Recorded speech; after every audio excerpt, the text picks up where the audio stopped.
अगदी काही क्षणात आदित्यजी यांचं स्वागत होत आहे। जोरदार टाळ्यांच्या गजरात आदित्य ठाकरेजी यांचं आपण स्वागत करूया। माजी पर्यटन मंत्री आणि अर्थात तरुणांचा तडफदार आवाज म्हणून आदित्य ठाकरे यांच्याकडे पाहिलं जातं।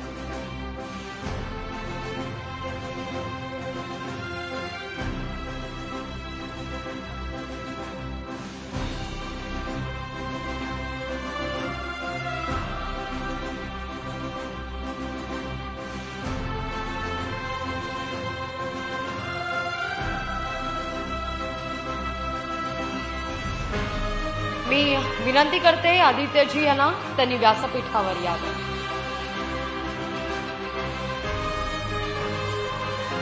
लोकशाही मराठीचे डायरेक्टर द्रुमित नायडूजी, नमा होमिओपॅथीचे डायरेक्टर डॉक्टर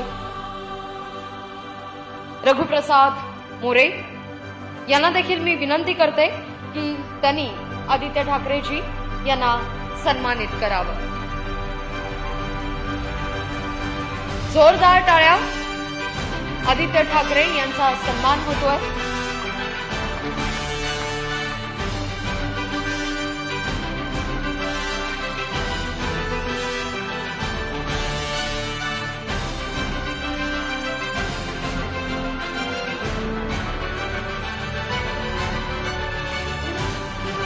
तर लोकशाही मराठीचं सन्मान चिन्ह देऊन लोकशाही मराठीचे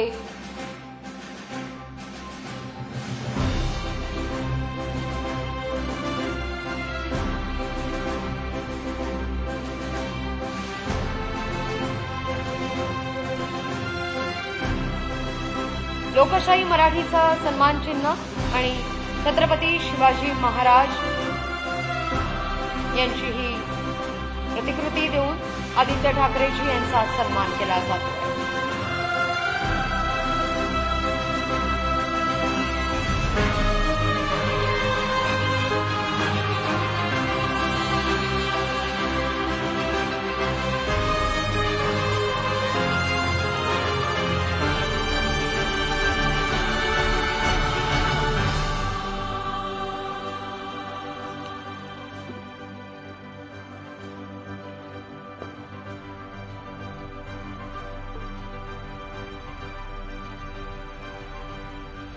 अर्थात ज्याची सगळ्यांनाच प्रतीक्षा होती त्या चर्चेला आता सुरुवात होतीये। लोकशाही मराठीचे संपादक कमलेश सुतार सर संवाद साधतील माजी पर्यटन मंत्री आदित्य ठाकरे यांच्याशी, अर्थात वारसा संघर्षाचा। Please be seated. खूप खूप स्वागत आहे आदित्यजी। धन्यवाद। हा फोन तुमचा आहे की आधी विसरून गेलेत? नाही, हा माझा आहे। नाही तर बघता येईल काय आधीचे कॉल्स कुठचे आहेत? तो माझाही बघू नका अशी विनंती आहे। पत्रकारांकडे जास्त स्फोटक माहिती असते। खूप खूप स्वागत आदित्यजी तुमचं। या कार्यक्रमात तुम्ही आलात आणि तुम्ही लोकशाही संवाद या कार्यक्रमात सहभागी होताय। संवाद असा मी नाव ठेवलंय, हा डायलॉग व्हायला हवा, फक्त माध्यमांमध्ये आणि राजकारण्यांमध्येच नाही तर तो समाजात व्हायला हवा। चर्चा होईल तर गोष्टी पुढे जातील। एक संवाद आम्ही आत्ताच बघितला। तुम्ही आता तुमच्या आधी राज्याचे उपमुख्यमंत्री देवेंद्रजी फडणवीस जात होते, तर तुम्ही समोरून आलात आणि ते म्हणाले की आता तुमच्यासाठी मी बेटन तुमच्याकडे देतोय। तर तुम्ही त्यांना विचारलं कुठलं बेटन देत आहे माझ्याकडे? तर हा संवाद खरं तर प्रेक्षकांनी तिथे मिस केला। आमच्या दोघांमध्ये हात मिळवणी बरोबर झालेली आहे असं हेडलाईन तुम्हालाच देतोय मी। कुठल्या प्रकारची हातमिळवणी?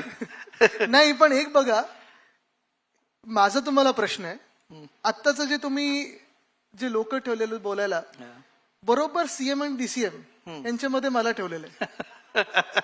ते कशासाठी ठेवलंय? म्हणजे दोघांमध्ये गोडवा वाढायला की अजून काही वेगळं समीकरण तुम्हाला बसवायचं? नक्की कशासाठी? लोकशाहीला मला सवाल आहे। ती मिसिंग लिंक आहे। सध्या नेहमी एक तो पुणे मुंबईच्या एक मिसिंग लिंकची चर्चा केली होती, ती मिसिंग लिंक आहात तुम्ही त्यांच्यामधली। पण आदित्यजी, ही कटुता म्हणजे आता मला खरं तर वेगळ्या मुद्द्याची सुरुवात करायची, ती आमचा विषय आजचा तुमच्यासाठी ठेवलेला आहे वारसा संघर्षाचा, त्याच्याकडे मी येतो। पण हा जो आम्ही डायलॉग बघतोय, हा जो संवाद आहे, हा राजकारणात खूप मिसिंग आहे, त्या मिसिंग लिंक सारखाच, की राजकीय नेते पूर्वी एकमेकांची चर्चा करायचे, कितीही राजकीय विरोध असला तरी तो विरोध प्रत्यक्षात उतरताना दिसत नव्हता. आता मात्र म्हणजे मगाशी मी उपमुख्यमंत्र्यांना प्रश्न विचारला की बदल घडवायचा म्हणून बदलाचं राजकारण वेगळं आणि बदल्याचं राजकारण आजकाल बघायला मिळतंय. एक युवा म्हणून याच्याकडे तुम्ही कसं बघता? युवा म्हणून पण पाहतो आणि घरात माझ्या आजोबांची आणि त्या पिढीची जी नाती होती, मग भाजपातले असतील, काँग्रेसची असतील, राष्ट्रवादीची असतील, इतर वेगळ्या वेगळ्या पक्षांची असतील आणि परत देशभरात जे त्यांच्याच पिढीमधले नेते होते, ह्यांचे बघतो मी. साधारणपणे एक जाणवायला लागतं की आत्ताचं जे राजकारण आहे ते एवढं सुडाचं झालेलं आहे, एवढं बदल्याच्या माहोलमध्ये झालं आहे. आणि तुम्ही तो शब्द बरोबर वापरला, बदला.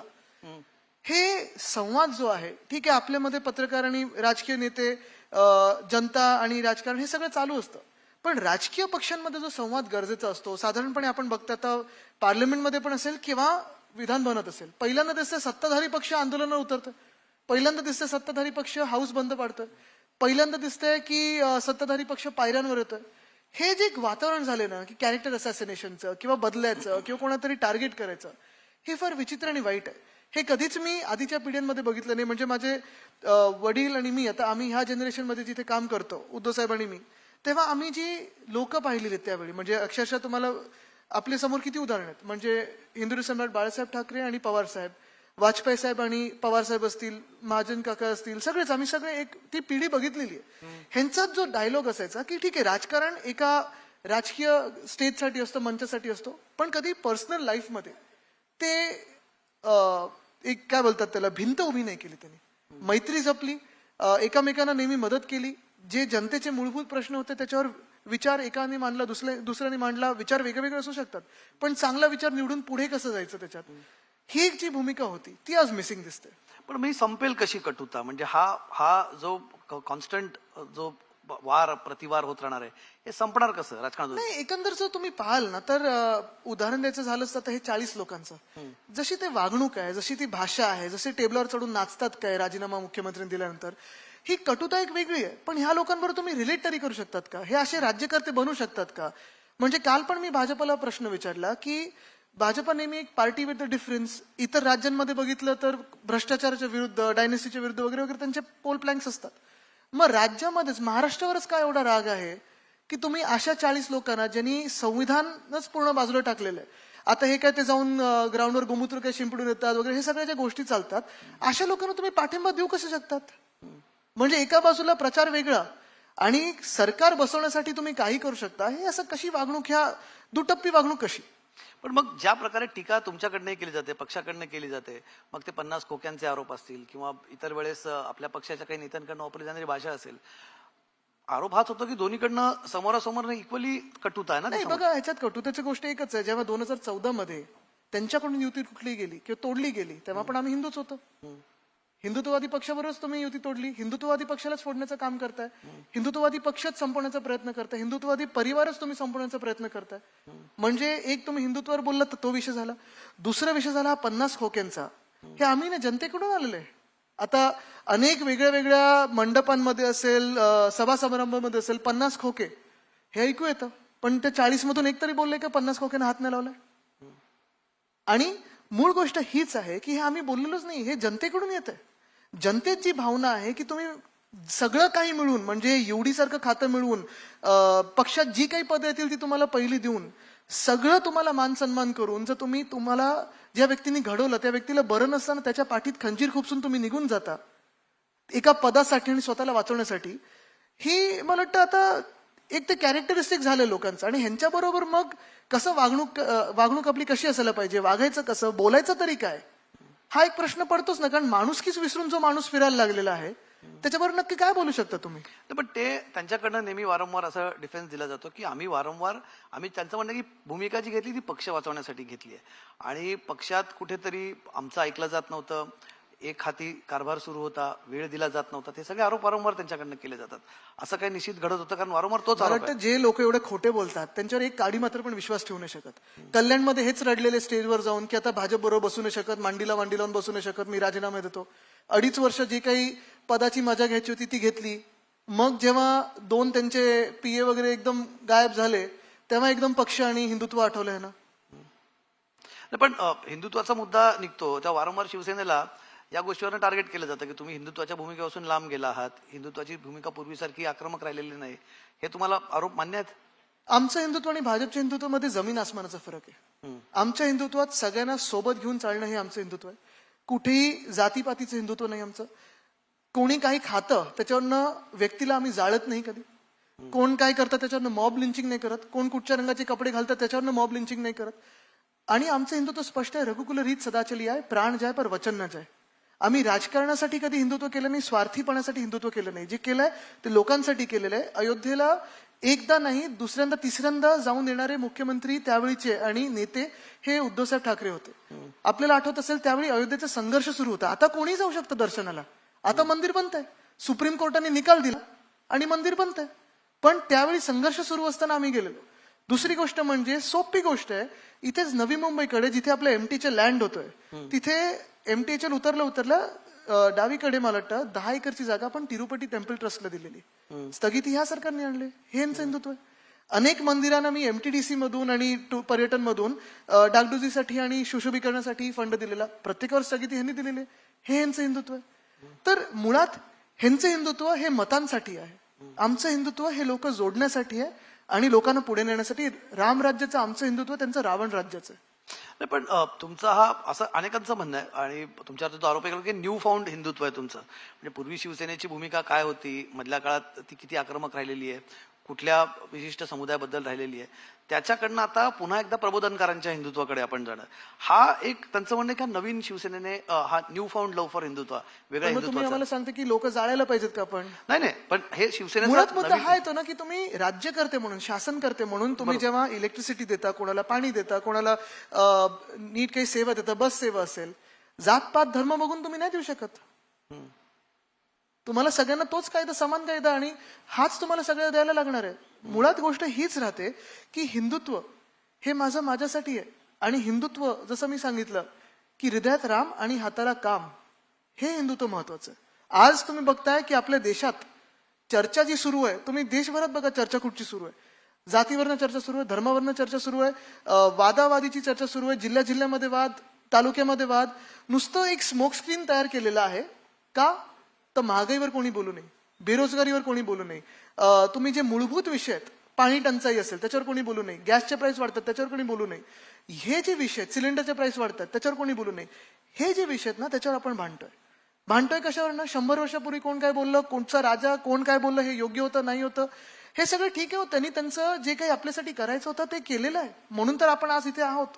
पण आपल्या पुढच्या पिढ्या काय विचार करणार की तुम्ही जेव्हा त्या सत्तेत होतात किंवा त्या खुर्चीवर होतात तेव्हा तुम्ही लोकांना भांडत ठेवलं, तुम्ही वेगळे वेगळे स्मोक स्क्रीन निर्माण केलेत, पण तुम्ही आम्हाला काय दिलं, स्वतःसाठी काय केलं आणि पुढच्या पिढीसाठी काय केलं, हा विचार कोणीच करत नाही. पुढच्या पिढीसाठी कोण भांडते मला सांगाच.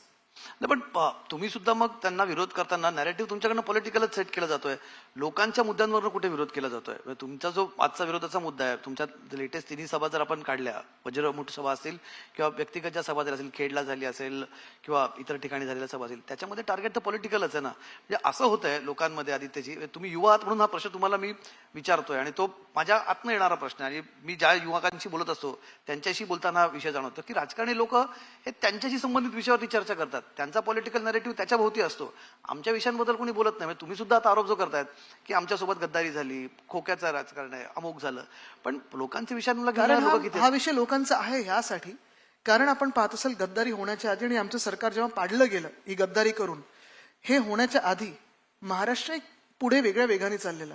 आपल्याला आठवत असेल 2.5 वर्षामध्ये साधारणपणे नोव्हेंबर 2019 पासून जून 2022 पर्यंत जेव्हा महाविकास आघाडीचं सरकार होतं, पहिली गोष्ट म्हणजे सगळ्या धर्मांना जातींना सोबत घेऊन हिंदुत्ववादी शिवसेना असेल, काँग्रेस असेल, राष्ट्रवादी काँग्रेस असेल, इतर मित्रपक्ष असतील, लोकशाहीचे सरकार असायला पाहिजे.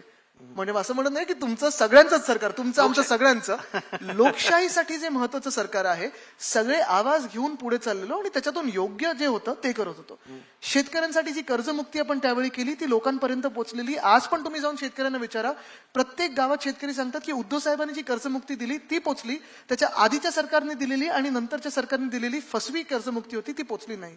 दुसरं जर आपण पाहिलं, जेव्हा जेव्हा कुठचीही आपत्ती आपल्या राज्यावर आली, मग गारपीट असेल, अवकाळी पाऊस असेल, सततचा लागणारा पाऊस असेल, कुठची कीड असेल, काही असेल, वादळ असेल, नुकसान भरपाई जी होती ती पंचनामे तिकडच्या तिकडे केले गेले आणि नुकसान भरपाई आपण त्या लोकांपर्यंत पोहोचवली, हातात दिली. तिसरी गोष्ट जर उद्योग क्षेत्र बघितलं तर उद्योग क्षेत्रामध्ये 6.5 लाख कोटी एवढी गुंतवणूक आणली. मध्यंतरीच्या काळात मला वाटतं आताचे जे उद्योग मंत्री आहेत त्यांनी आम्हाला चॅलेंज केलेलं, 1-2 न्यूजपेपर्सनीच आमच्या काळातले सगळे उद्योग काढले. ह्यांचे उद्योग वेगळे असतात पण आम्ही जे उद्योग ह्या राज्यात आणले त्याचं पूर्णपणे अनालिसिस केलं. 93% उद्योग हे ट्रान्सलेट झालेत, भूमिपूजन झालेत, काम सुरू झालेली आहेत. आता काय बघतोय आपण, बदली पोस्टिंगसाठी IAS IPS ऑफिसरसाठी पैसे मागितले जातात. वेदांता फॉक्सकॉन गुजरातला गेले, bulk drug park, medical device park, Airbus Tata, renewable energy park, हे सगळं पलीकडच्या राज्यात चाललंय आहे, ते देखील दुसरीकडे चाललंय. आणि अजून एक सांगतो, शेतकऱ्यांचे जर तुम्ही आज हाल बघाल ना, एकदमच वाईट झालेत. म्हणजे तुम्ही पहा, तुम्ही साधारणपणे जुलैपासून आतापर्यंत अवकाळी पाऊस, सततचा लागणारा पाऊस, गारपीट जिथे जिथे झालेली आहे, थोडंसं इकडे तिकडे काही थातूर पंचनामे वगैरे केलेले आहेत. प्रशासन आपलं काम करत असतं, पण जे राज्य करते त्यांनी कुठेही नुकसान भरपाई हातात गेलेली नाही. नुसतं होर्डिंगवर फोटो आलेले आहेत, बाकी कुठेही काय झालं नाही. पण ह्याच्याही पुढे जाऊन सांगतो मुद्दा मी स्वतः कसा लोकांचा घेतोय. रोड स्कॅम 6,000 कोटीचा जो मी काढला, त्याच्यानंतर मला महापालिकेला त्या मुद्द्याकडे 400 कोटी वाचवायला लागले. त्या मुद्द्याकडे मला यायचं, तुमच्या प्रश्नामध्ये मला एक माझा उपप्रश्न तिथे होता की मगाशी तुमच्या ती देवेंद्र फडणवीस तिथे होते, ते म्हणाले इन्व्हेस्टमेंट बाहेर का गेलं, कारण हे आधीच्या सरकारने करून ठेवलं होतं म्हणून. आधीच्या सरकारने कॅबिनेट कमिटी ऑन इन्व्हेस्टमेंटच्या बैठकाच घेतल्या नाहीत. ती प्रक्रिया अशी 15 दिवसात झालेली नाही, ती प्रक्रिया आधीपासून सुरू होती, असा त्यांचा आरोप आहे. ते 14 ते 19 बोलत असतील कदाचित. नाही, ते आपल्या आता 2000 फॉक्सकॉनचा विषय त्याच्यात निघाला काय होता. की मी तेच सांगतोय, मी चॅलेंज देतोय मुख्यमंत्री जे आहेत आता म्हणजे सीएम आणि दुसरे सीएम नाही, काय डीसीएम म्हणजे काय, डेप्युटी चीफ. हा डेप्युटी, मला वाटलं दुसरे सीएम, सॉरी. हल्ली ते वातावरण तसंच आहे. मी चॅलेंज सीएम न देतोय, मला वाटतं आता पण येणार असतील, आता बसूया त्यांना इथे बसू अजून एक खुर्ची लावून. माझी तयारी आहे, प्रत्येक विषयावर आपण आज चर्चा करूया. उद्योगाविषयी घेऊया, चर्चा करूया. त्यांचं स्वतःच्या खात्यापासून माझी चर्चा करायला तयारी आहे. माझ्या हातात कागद नाहीत, काही नाहीत, त्यांचं पूर्ण खातं त्यांच्यासोबत बसू द्या, चर्चा करायची तयारी आहे. तुम्ही आता दुसरा एक मुद्दा म्हटला तुमच्या भाषणात, म्हणजे तुमची भाषणं आम्ही बघतोय, म्हणजे एक आम्हालाही एक नव्याने आदित्य ठाकरेंचा एक नवा अवतार आम्हाला बघायला मिळतोय. म्हणजे मी हे तुम्ही angry young man, angry young man, हो. तुम्हाला पूर्वी आम्ही बघितलंय, म्हणजे आम्ही जेव्हा तुमची राजकारणात एंट्री झाली, युवा सेनेपासून खरं तर तुमच्या ज्या दिवशी पहिल्यांदा प्रवेश झाला त्या दिवसापासून बघतोय, आणि तुमचा फार जो फोकस होता पूर्वी तो ऍडमिनिस्ट्रेटर म्हणून जास्ती बघितलं जायचं. पण सडनली गेल्या 8-1 महिन्यांपासून आम्ही अचानक आदित्य ठाकरे हे पायाला भिंगरवल्यासारखे फिरतायत, सभा घेत आहेत. आणि कदाचित तुम्हाला हे बोलायला आवडेल की नाही मला माहित नाही, पण तुमच्या सभांना पूर्वीपेक्षा जास्त जो आता रिस्पॉन्स मिळतोय तो एक हा तुमच्या नवीन ज्या अवतारामुळे आहे, की तुम्हाला वाटतं की ते लोकांमधनं येणार आहे सगळं?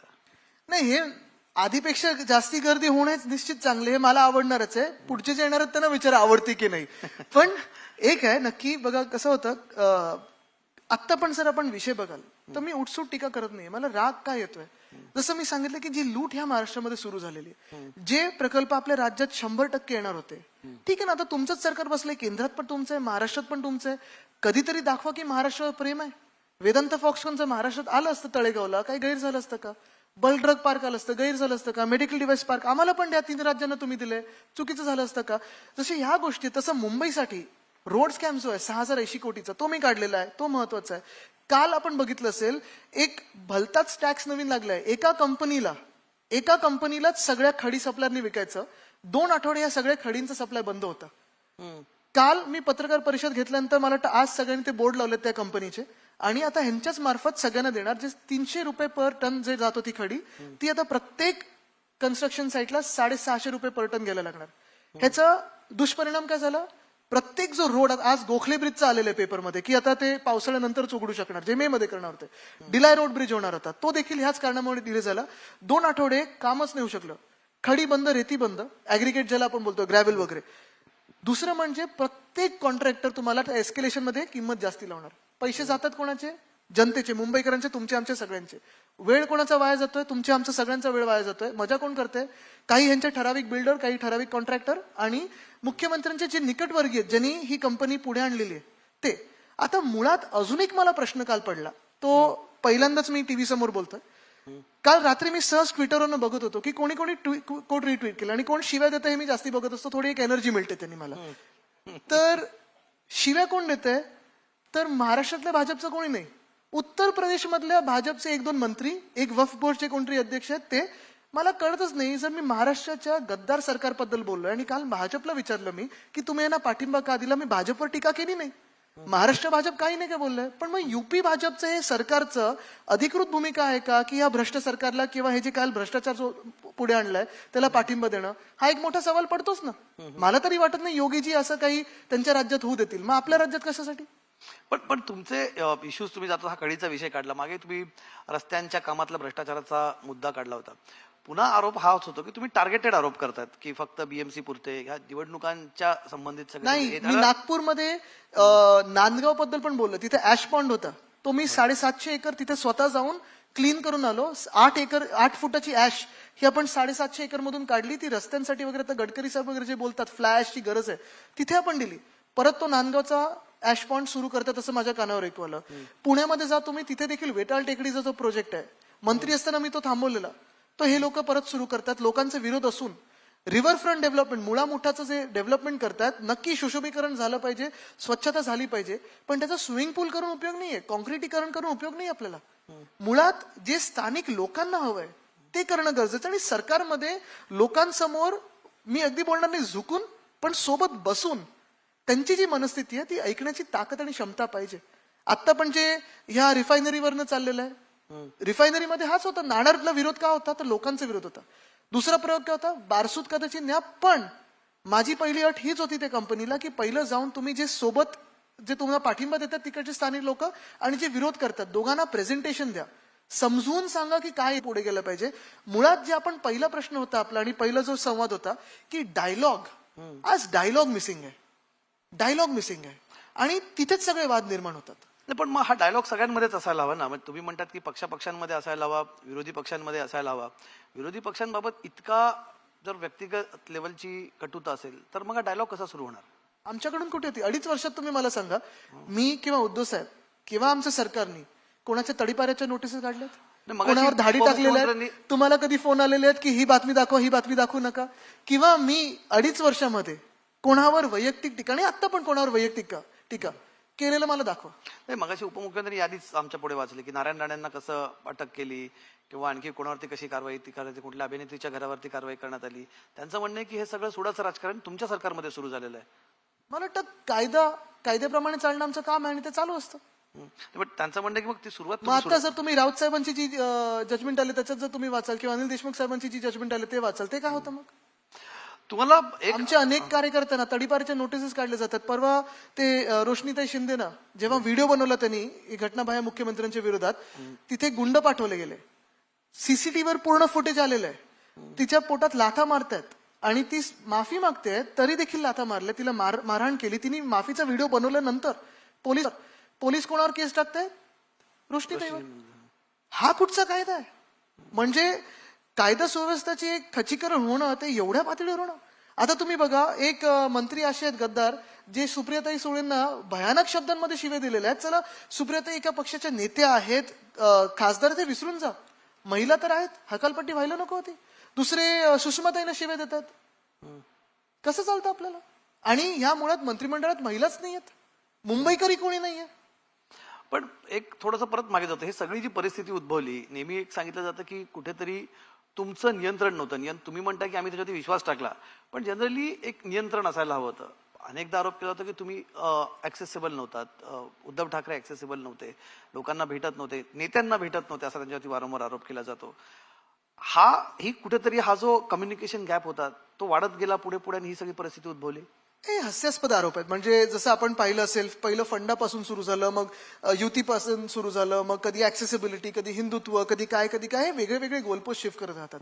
मुळात जर तुम्ही माझं ट्विटर अकाउंट पाहिलं असेल किंवा ह्यांचं कोणाचे ट्विटर अकाउंट पाहिलं असेल तर आमच्याबरोबर अनेक फोटो प्रत्येक दिवशी असतात आणि ह्याच्यातून अनेक लोक असे जे आम्ही दर दिवशी भेटायचो. आता नावं घेत नाही मी, कारण घ्या ना एक दोन नावं घ्यायची पण नाहीत मला. या मंचावर कळू द्यात लोकांना की जाऊ देत, काय 40 लोकांमध्येच किती फिरून फिरायचं आता. पण मुळात गोष्ट ही आहे की नियंत्रण म्हणजे आता ह्यांच्या फोनवर काही पेगासस सोडायचं का आम्ही? हे काय करत होते हे कळलं होतं. आणि त्या दिवशी पण मी सांगितलं की 20 मेला जेव्हा ह्यांना घरी बोलवलं, हे मान्य केलं त्यांनी, रडले समोर उद्धव साहेबांच्या. पण दिवाळीपासून यांच्या हालचाली का सुरू होत्या? कारण उद्धव साहेबांचं जेव्हा ऑपरेशन झालं त्याच्यानंतर दुसरं इमर्जन्सी ऑपरेशन झालं आणि तो 1 महिना आमच्यासाठी परिवार म्हणून पण कठीण होता, कारण बबलमध्ये होतो. उद्धव साहेबांचं दुसरं ऑपरेशन झालेलं, जास्ती हालचाल होत नव्हती, खूप काळजी घ्यायला लागत होती आणि त्या वातावरणात अर्थात तेव्हा उद्धव साहेब भेटू शकत नव्हते, पण मी भेटत होतो. अनेक माझे फोटोज आहेत त्यांच्याबरोबर.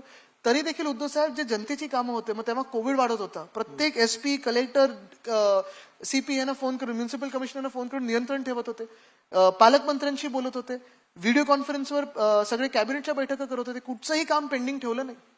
तर हे सगळं थोडं परिस्थिती बघून ज्या व्यक्तीने तुम्हाला 2000 सालपासून वरती आणले, 2002, 2004 पासून तिकीट देऊन, मंत्रीपद देऊन, नगरसेवक पद देऊन, सगळं काही देऊन, थोडं तुम्ही त्या व्यक्तीला समजून नाही घेऊ शकत जेव्हा त्यांना बरं नसतं.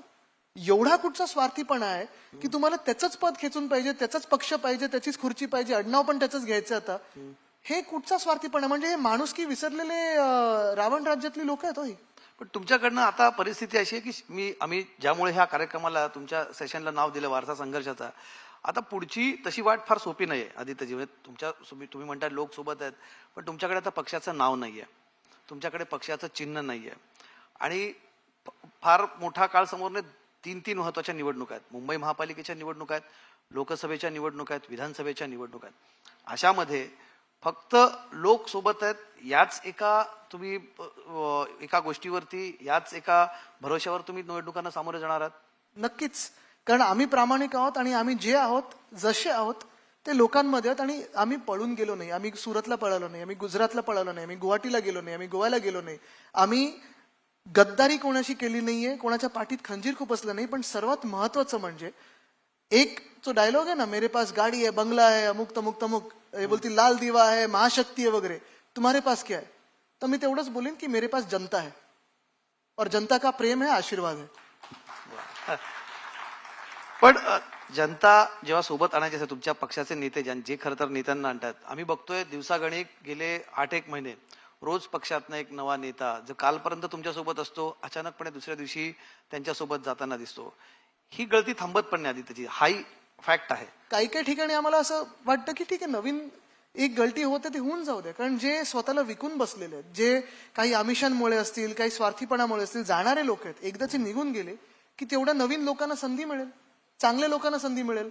अशी लोक किती जपून ठेवायचे जे स्वतःच्या खिशे भरण्यासाठी असेल, स्वतःच्या स्वार्थासाठी असेल, पलीकडे टुपुक टुपुक उड्या मारणारे हे VRS घेणारी लोक आहेत. किती दिवस ठेवायचं आहे? नाही, पण मी हे आताच्या लोकांमध्ये तेव्हा गेले तेव्हा ठीक आहे, एका विचाराने गेले असेल, एका प्लॅनिंगने गेले असेल वगैरे, पण अजूनही तो जो आताची लोक पण बघा, ह्याच्यात 2 प्रकारची लोक आहेत. एक स्वार्थीपणाने जातात, दुसरे लोक एकदमच हे स्वतः, आणि आता कितीतरी उदाहरण आहेत. काही लोक अडून पण बसतात, लढून बसतात. म्हणजे आमचे जे MK मडवीजी आहेत नवी मुंबईचे, मुख्यमंत्र्यांनी स्वतः फोन करून दमदाटी केली, तो रेकॉर्डिंग त्यांच्याकडे, की असं करीन तसं करीन, करायचं ते करा, जे करायचं ते करा, मी राहणार. असे अनेक शिवसैनिक आहेत आणि ह्या शिवसैनिकांना पुढे संधी मिळणार. पण त्यांचं नेतृत्व आता तुम्ही करताय, म्हणजे आता तुम्ही पक्षाचा फेस आहात, तुम्हीच सगळ्या सभा पक्षाच्या फेस हे उद्धव बाळासाहेब ठाकरे आहेत. मी एक कार्यकर्ता आहे, टीम मधला माणूस आहे आणि टीम मधलं काम करत असतो. पण तुम्ही सभा घेतायत व्यक्तिगत, तुमचे दौरे सुरू आहेत, एक नवीन अनुभव तुमच्यासाठी आहे. हा अनुभव कसा आहे विशेष करून नेते म्हणून? कारण कालपर्यंत तुम्ही आता मला मान्य करणार नाही गोष्ट, पण तुम्ही कालपर्यंत एक सेकंड फील्डला पण म्हणता की उद्धव ठाकरे हे पक्षाचं नेतृत्व करताय आणि तुम्ही सोबत होतात, पण आज आम्ही बघतो की स्वतः तुम्ही काही गोष्टींचा चार्ज हातात घेतलेला आहे. ही नवीन भूमिका कशी वाटते? जास्ती विचार नाही करायचा, जे काम समोर येतं ते करत जायचं. अनेकदा मला विचारलं जातं की काही तुम्ही ह्याच्यात लिहिलंय का, काही कविता झाल्यात का, काही तुम्ही डायरी वगैरे. मी म्हणलो वेळच कुठे मिळालाय. तुम्ही अगदीच कविता वगैरे लिहिणं बंद केलंय? आता फॉर्मर मिनिस्टर, फॉर्मर पोएट आणि फॉर्मर फोटोग्राफर असं. पण तुम्ही अजिबात, तुम्ही पूर्वी खूप लिहायचात कविता, तुमचा कवितांचा संग्रहही माझ्या तुम्ही केला होता तयार. पण ठीक आहे, आता वेगळ्या कविता सुरू आहेत, आता कदाचित विदुराच्या कविता तुम्ही तिथे लिहितात. पण हे सगळं सुरू असताना तुम्ही महाविकास आघाडी सोबत आहात. महाविकास आघाडी तुम्ही म्हणतात वज्रमूठ आहे, पण वारंवार त्या महाविकास आघाडीतले तडे जे आहेत ते काही ना काही रूपाने समोर येत आहेत. महाविकास आघाडीतल्या प्रत्येक पक्षाकडे किंवा एकमेकांकडे एक थोडंसं काय संशयाने बघितलं जातंय, कोण काय भूमिका घेईल. हे का होतंय महाविकास आघाडीमध्ये? आपण बघतोय आमच्यामध्ये कोणावर संशय नाही, आम्ही सगळे एकत्र आहोत, चांगलं काम करत आहोत, सभा मोठ्या होत आहेत. आपण बघतोय सभेला जो प्रतिसाद आहे. आणि वज्रमूठ जी असते ती 5 बोटांची असते. 5 बोटं, ह्याची लांबी, ह्याची रुंदी ही वेगळी वेगळी असते. तर जे काही ताकद असते ही पूर्णपणे 5 बोटांची एकत्र आली, वज्रमूठ झालेली. आणि आम्ही महत्वाची गोष्ट म्हणजे ही काय एकामेकांसाठी नाही आलो, हे संविधानाच्या रक्षणासाठी आलो. संविधान जे आहे डॉक्टर बाबासाहेब आंबेडकरांनी जे संविधान आपल्या देशाला दिलंय, तुम्ही लिहून घ्या. जर हे सरकार परत बसलं तर हे संविधान बदलतील. ही भीती आज लोकांमध्ये आहे आणि लोकशाही आपल्या देशातून संपलेली आहे. हे जग जाहीर करायचं बाकी राहिलेलं ते त्या दिवशी करतील. नाही, पण बघा ना, अजित पवारांची चर्चा झाली आता मधल्या काळामध्ये की अजित पवारांचं काय सुरू आहे. त्यांनी अर्थात येऊन स्वतःच त्याचं क्लॅरिफिकेशन दिलं, पण तरी सुद्धा ती चर्चा काही थांबताना दिसत नाही. कारण पुन्हा सुप्रीम कोर्टाचा निर्णय येऊ शकतो.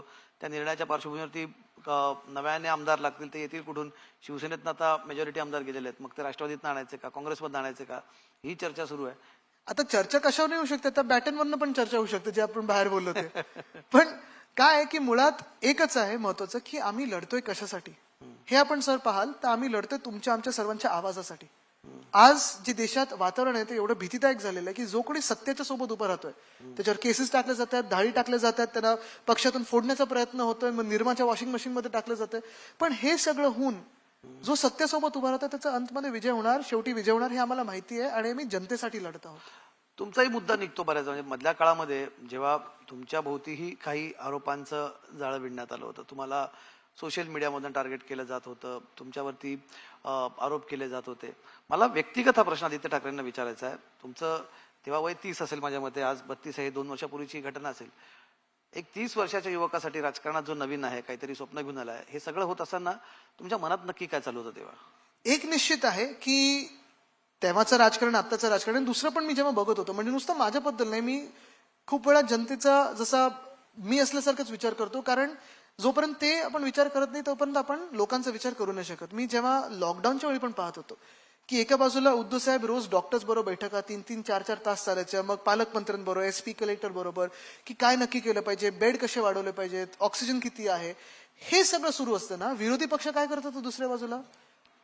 मंदिरं उघडा, धर्मस्थळ उघडा, आता हे उघडा, हे चालायला पाहिजे, हे का नाही करत, इथे आंदोलन करा, रेल्वे स्टेशन करा. अरे पण सगळे आपण कशासाठी काम करतोय? जीव वाचवण्यासाठी.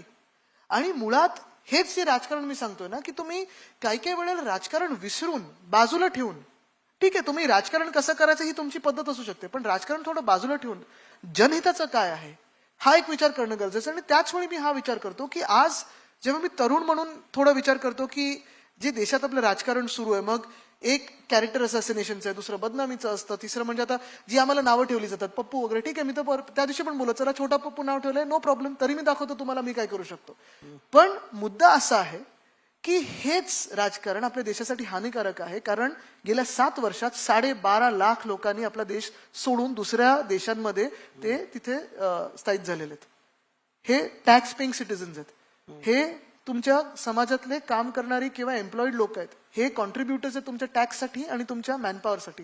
हे लोक दुसरीकडे गेलेले आहेत, दुसऱ्या देशाचे नागरिक झालेले आहेत. तसंच आता जर मी कोणाला विचारलं की सध्याचं राजकारण जे चाललेलं आहे, मग तुम्ही बातम्यांमध्ये बघा, तुम्ही आमच्या भाषणांमध्ये बघा, तुम्ही कुठेही बघा, विरोधी पक्ष जसं म्हणजे विरोधी म्हणजे आता ते सत्ताधारी झालेत, जी एकंदर वागणूक दिली जाते की तुम्ही तुमच्या विरुद्ध कोणी काही छोटंसं बोललं तरी तुम्ही राजकारणात याल का, हा माझा विषय. मला हाच तुम्हाला प्रश्न विचारायचा की युवकांनी राजकारणात काय व्हावं. सकाळी आमच्या चर्चेच्या दरम्यान आम्ही हाच प्रश्न उपस्थित केला की इथला जो तरुण बघतोय, ज्या प्रकारचं राजकारण सुरू आहे की आरोप केले जात आहेत, पैशांचे आरोप केले जात आहेत, शिवीगाळ केली जाते, कुठे धर्माचं राजकारण सुरू आहे. आपण म्हणतो युवकांनी म्हणजे आता तुम्ही विचार करा 2004-5 दोन्हीकडनं होत आहे ना. नाही, मी तुमच्याकडे त्याच प्रश्नाकडे येतो. 2004-5च्या वेळी जे एक थोडं माहोल बनलेलं की youth should come into politics, तरुण लोकांनी पुढे आलं पाहिजे, युवा लोकांनी पुढे आलं पाहिजे. आता 20 वर्षानंतर आज तुम्ही मला प्रश्न विचारताय की राजकारणात युवांनी काय यायला पाहिजे. आणि जे माझा एक्सपिरियन्स असेल किंवा अनेक माझ्यासारख्या तरुण लोकांचा एक्सपिरियन्स असेल की पैशाचं राजकारण आहे, बदनामीचं राजकारण आहे, नक्की आहे. आणि एवढं दूषित झालेलं हे राजकारण. आपण आता विचार करायला पाहिजे की ह्या गेल्या 7-8 वर्षामध्ये देश आणि समाज हा पुढे गेलाय की मागे गेलाय. ज्या देशामध्ये तरुणांना असं विचारलं जातं की राजकारणात काय यावं दुसऱ्या तरुणांनी, हा देश पुढे चाललाय की मागे चाललाय हे आपण विचार करणं गरजेचं. पण तुम्ही त्यात कसं कॉन्ट्रीब्युट कराल हे सगळं बदल? आता मी तर उतरलोय. आता तेच मी सांगतो ना तुम्हाला. आता जसं तुम्ही मध्यंतरीच्या काळात मला परत कोणीतरी भेटलं की अरे आता ते राजकारणासाठी तुम्ही आणि उद्धवजी खूप प्रामाणिक आहात रे, तुमचं काही फील्ड नाहीये. प्रॉब्लेम हा आहे की लोकांना वाटतं की आम्ही खूप प्रामाणिक आहोत किंवा खूप राजकारणासाठी वेगळे आहोत. ज्या मिनिटाला ते वाटायला लागतं ना तिथे आपल्याला राजकारण सुधारणं गरजेचं असतं. म्हणून तर आम्ही आहोत. पण नाहीतर किती वेळा सांगितलं जातं अरे आदित्य तू राजकारणात कशासाठी आहे, तुझं फील्ड नाही, तुझं काम नाही, तुम्ही खूप साधे लोक आहात, तुम्ही वेगळे लोक आहात, हे राजकारण खूप वेगळं आहे, हे राजकारण त्याच पातळीला जाऊन करायला लागतं. आहे, पण आम्ही वेगळ्या पातळीचं करतो. त्याला जनता कशी प्रतिसाद देईल हे निवडणुकीत ठरेल. दोन माझे शेवटचे प्रश्न म्हणजे पहिला त्यातला आहे हायपोथेटिकल आहे, जर तरचा आहे. येणाऱ्या काळामध्ये तुम्ही म्हणतात की या सगळ्या कटुता मिटल्या पाहिजेत, अनेक जण म्हणतात की राजकारणात काहीही शक्य आहे. येणाऱ्या काळामध्ये राजकारणामध्ये काहीही शक्यला धरून पुन्हा कधी ती कटुता मिटण्यासाठी किंवा जे सोडून गेलेत त्यांना परत येण्यासाठी दारं उघडी असणार आहेत, त्यांच्यासाठी पुन्हा काही एक स्कोप असणार आहे? एक आहे की अनेक वर्ष मी माझ्या वडिलांसोबत आजोबांसोबत फिरत असताना एक शिकलोय पक्क की जर तरच्या उत्तराला उत्तर द्यायचं, प्रश्नाला उत्तरच द्यायचं नसतं. ते जर तर तसंच ठेवायचं असतं, कारण ते जर तर जेव्हा होईल तेव्हा होईल. पण दारं पण मागे तुम्ही म्हणालात की दारं उघडी राहणार नाहीत, काही लोक परत याच्या नाही, तयारी काही काही खिडक्यांतून गेलेत तर परत कसे येणार बघायला पाहिजे. काही गच्चीवरनं उडी मारून गेलेले आहेत, काही खालतून बिळातून गेलेले आहेत, तर ते कसे येतील बघायला पाहिजे. तर काय काय उघडं ठेवायचं आणि ठेवायचं का, हा मला वाटतं पक्षप्रमुख निर्णय घेतील. ठीक आहे. आणि शेवटचा प्रश्न, गेल्या निवडणुकीला उद्धव ठाकरे काही मुख्यमंत्रीपदाचा चेहरा नव्हते, अचानक राजकीय समीकरणं बदलली, सत्तानाट्य घडलं आणि त्याच्यामध्ये उद्धव ठाकरेंना मुख्यमंत्री व्हावं लागलं किंवा ते झाले मुख्यमंत्री. 24 साठी उद्धव ठाकरे पुन्हा मुख्यमंत्रीपदाचा चेहरा असतील की आदित्य ठाकरे त्यात आपली हॅट आता रिंगमध्ये टाकणार आहेत? हॅट कुठे माझी? तुम्हाला मी नाही, महत्वाची गोष्ट जसं मी त्यावेळी पण सांगितलं की एक उद्धव साहेबांच्या कधी मनातही नव्हतं की मुख्यमंत्री बनावं. त्या परिस्थितीत ते बनले आणि आपण पाहतोय की जगात जेव्हा कोविड काळ होता तेव्हा जगाने कौतुक केलं आपल्या महाराष्ट्र मॉडेलचं. अक्षरशः WHO पासून सगळ्यांनी केलं. धारावी मॉडेल असेल, महाराष्ट्र मॉडेल असेल, त्यावेळी उद्योग जेवढे आपले कोविडच्या काळात देखील महाराष्ट्रात आले, किंवा शेतकऱ्यांना जी मदत झाली, प्रशासन चालतं कसं, हे एक मॉडेल त्यांनी 2.5 वर्षात दाखवलेलं आहे. अजूनही मी बघतो अनेक अधिकारी असतील, IAS असतील, IPS असतील, अधूनमधून मेसेज करत असतात, आठवण करत असतात, कम्पेअर करत असतात, लोकही कम्पेअर करतात. आणि म्हणून अजूनही मनात प्रत्येकाच्या आपण पाहत असाल अनेक वेळा मला लोक सांगत असतात की उद्धव साहेब जर आज असते तर हे असं नसतं झालं, उद्धव साहेबांनी मुख्यमंत्री बनायला पाहिजे. ही एक गोष्ट आहे. आता राहतो प्रश्न दुसरा की माझं काय. मी एक टीम मध्ये काम करणारा व्यक्ती आहे, आम्ही महाविकास आघाडी म्हणून पुढे जात आहोत. जर तरचं उत्तर कधीही देत नाही. पहिलं माझं तुम्हाला एक विनंती असेल, पुढे जे येणार आहेत त्यांना विचारा निवडणुका कधी लावतात, मग बाकीची उत्तर आपण देऊ. त्यांना नक्कीच विचारावी. पण नाही, तुम्हाला काय पॉलिटिकल अम्बिशन्स आदित्य ठाकरेची? कमान तुम्ही थोडंसं पॉलिटिकली आणि पॉलिटिकली करेक्ट आणि डिप्लोमॅटिक उत्तर देण्यापेक्षा तुम्हाला नाही वाटत मुख्यमंत्री व्हावं राज्याचं? मला वाटतं हे देशाला किंवा आता महाराष्ट्रात घटनेला पकडून पहिलं कोणीतरी मुख्यमंत्री पाहिजे, घटनाबाह्य मुख्यमंत्री नको. महाराष्ट्राशी प्रामाणिक असणारा आणि ज्या व्यक्तीने आपल्याला घडवलं त्याच्याशी प्रामाणिक असणारा व्यक्ती पाहिजे. जो व्यक्ती ज्यांनी ज्याला घडवलं त्याच्याशी प्रामाणिक नाही राहू शकत, तो इतरांशी काय प्रामाणिक राहणार. आणि हा भाजपला पण तेवढाच धोका आहे. जे आमच्याशी केलं ते उद्या वरच्या पदांसाठी हे करू शकतात. मूळ गोष्ट हीच आहे की काम करण्याची आवड, म्हणजे नुसतं काम करणं म्हणजे घराघरा फिरणं नाही, काम करणं, लोकांची मदत करणं, त्या भावनेनी, चांगल्या भावनेनी काम करण्यासाठी व्यक्ती तिथे पाहिजे. जी जनता ठरवेल आणि लोकशाही ठरवेल ते होईल. येणाऱ्या काही दिवसामध्ये निकाल अपेक्षित आहे सुप्रीम कोर्टाचा.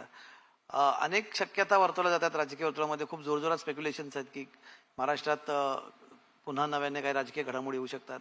तुमच्या कानावरती काय अशा घडामोडी येत आहेत? तुमचे काय इन्फॉर्मेशन आहे? नाही हो, काहीच नाही तसं माझं.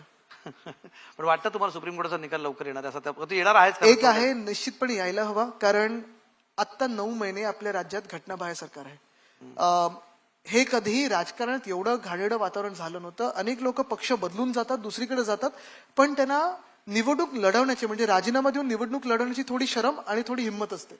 आता हे दोन्ही मला दिसत नाही. जसं गुंडांचा कारभार चाललाय, म्हणजे महिला अत्याचार वाढत चाललेत, शेतकरी आत्महत्या वाढत चालल्यात, शहर आपण बघतोय ते घाणेरडे, कुठे लाईट्स लावून ठेवलेले आहेत, काही चाललेलं आहे. हा सगळा जो कारभार आहे तो रोखण्यासाठी एक घटनेला पकडून संविधानाप्रमाणे बसलेलं सरकार, जनतेने निवडून दिलेलं सरकार पाहिजे. दुसरी गोष्ट म्हणजे न्यायव्यवस्थेवर आमचा पूर्ण विश्वास आहे. आज जर ही गद्दारी लेजिटिमाइज झाली तर जसं सांगितलं, हा शिवसेनेबद्दल प्रश्न राहिलेलाच नाहीये, हा देशाबद्दल प्रश्न आहे की अनेक राज्यांमध्ये हे अशी घटनाबाह्य सरकार आणि गद्दारी होऊ शकते. उद्या भाजप कोणी क्लेम करेल, उद्या काँग्रेस कोणी क्लेम करेल, उद्या कुठचाही पक्ष कोणी क्लेम करेल आणि कुठचंही पद घेईल. मुळात संविधान आपलं हे सर्वोच्च आहे. संविधानाचं पूजन करून जे सरकार बसेल ते बसणं गरजेचं आहे आणि त्यासाठी न्याय जो अपेक्षित आहे त्याच्यावर आमचा पूर्ण विश्वास आहे. मी तुम्हाला एकच मुद्दा आहे, खरं मला इथे संपायचं, पण तुम्ही आता मुद्दा उपस्थित केला म्हणून तुम्ही म्हणतात की अशा इतर आपला राज्यात शेवटचा प्रश्न 6 प्रश्नांपूर्वी होता. नाही, कारण काय तुम्ही मला थोडेसे तुम्ही विधानभवनात interest- देऊ शकता. तुम्ही मग आमच्या पक्षातून आम्ही प्रश्न विचारायला सांगू. नाही काय ही ऑफर आहे की हा नाही, लोकशाही सल्ला आहे? म्हणून मी सांगतो.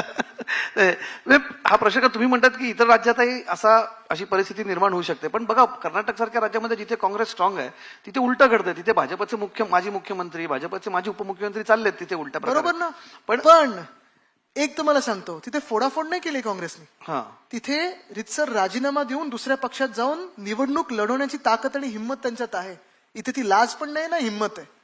चलो ठीक आहे. ऑन दॅट नोट आदित्य ठाकरेजी खूप खूप धन्यवाद तुमचे. धन्यवाद. हा संवाद Thank खरं you. तर खूपच चांगला झाला. जो संघर्षाचा वारसा आदित्य ठाकरे यांना मिळालाय, ज्या आजोबांचा वारसा ते घेऊन आज या राजकारणामध्ये आपला संघर्ष करतायत, निश्चितच त्या वाटचालीसाठी आपल्या सगळ्यांच्या शुभेच्छा आहेत. हा संवाद कायम राहावा आदित्यजी, यासाठी तुमचे पुन्हा एकदा आभार आणि पुन्हा आपण असेच या संवादासाठी भेटत राहू. लोकशाही परिवारातर्फे तुमचे खूप खूप आभार.